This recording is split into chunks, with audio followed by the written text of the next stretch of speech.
everybody, Josh here with Top 3 Survival. Today I wanted to kind of show you some of my camping tools that I use. In particular today I wanted to show you my machetes that I have. I've got 3 machetes I'm going to show you. I'm going to tell you why I like them.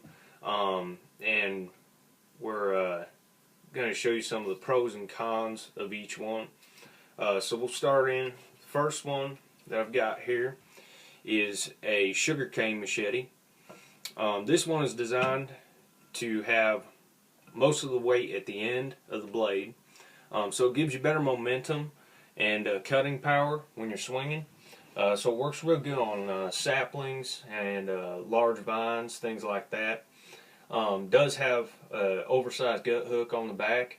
Works good for small vines. Will work on 12.5 gauge high tensile fence wire. I've used it clearing out fence rows, cut some stray wires every now and then. The drawback to this machete is you are blade heavy all the time. So you got to be careful when you're swinging. You got to make sure you're paying attention to your surroundings, because it is kind of cumbersome to try and stop all that momentum once you've started to swing on it. Second one that I carry pretty regular is the Camelus Carnivore. This is a real nice one. I actually got this one specifically because the gut hook on the top here, when I bought it, the packaging it advertised as a cable cutter. So I thought that would work excellent in the fence rows for stray wires. And when I bought it, I got it because of the weight. This has a little thicker blade than most machetes. Blade thickness is about 5/32.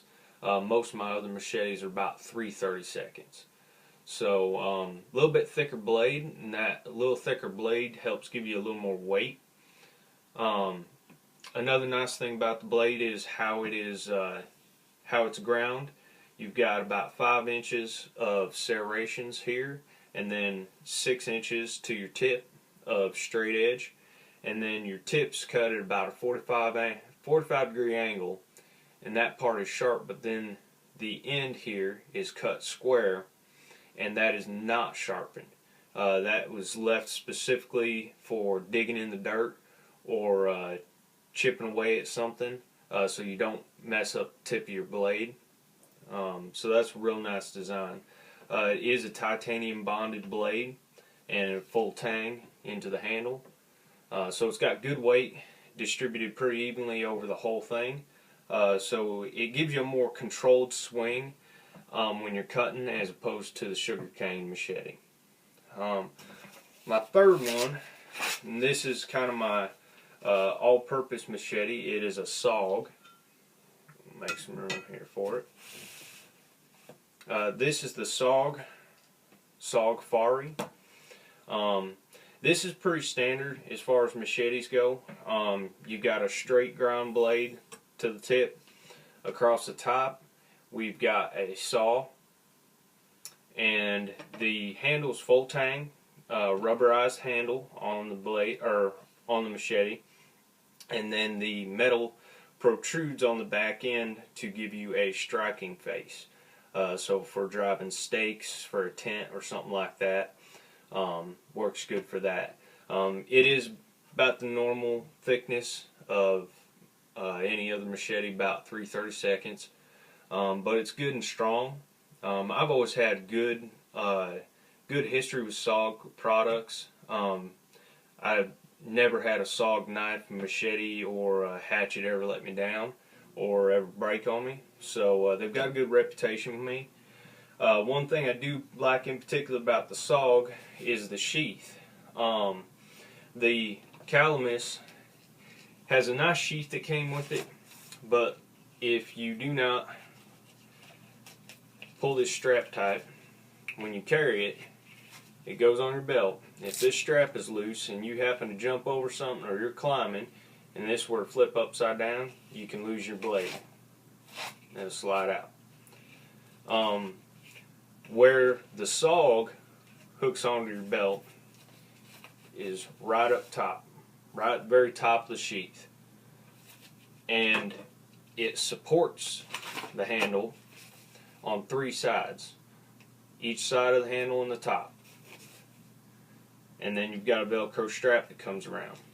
But the nice thing about this is, since your belt loop is oriented towards the top of the sheath, you're less likely to flip the handle out and get it in a position where the blade's going to fall out. So I can usually go through the woods and I don't even need that strap Velcro tight, and I know my blade's going to stay in my sheath.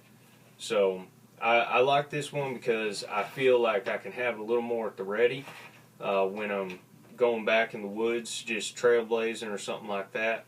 I like to be able to be ready for anything at any given moment, and with this particular machete, I feel the most prepared. So as we're getting into better weather here, we're coming out of our winter, so as we are warming up, I'm going to be taking these machetes out and some other tools that I've got, and we're going to be doing some demonstration videos. So go ahead and leave us some comments. Let me know what kind of things you want to be seeing us do with these machetes, because I'd like to cover all the bases. And don't be afraid to give us some crazy ideas, because you know what? If there's anything I like doing, it's like putting my tools to the test. So thanks for watching. Again, like and subscribe, and just check us out for new videos.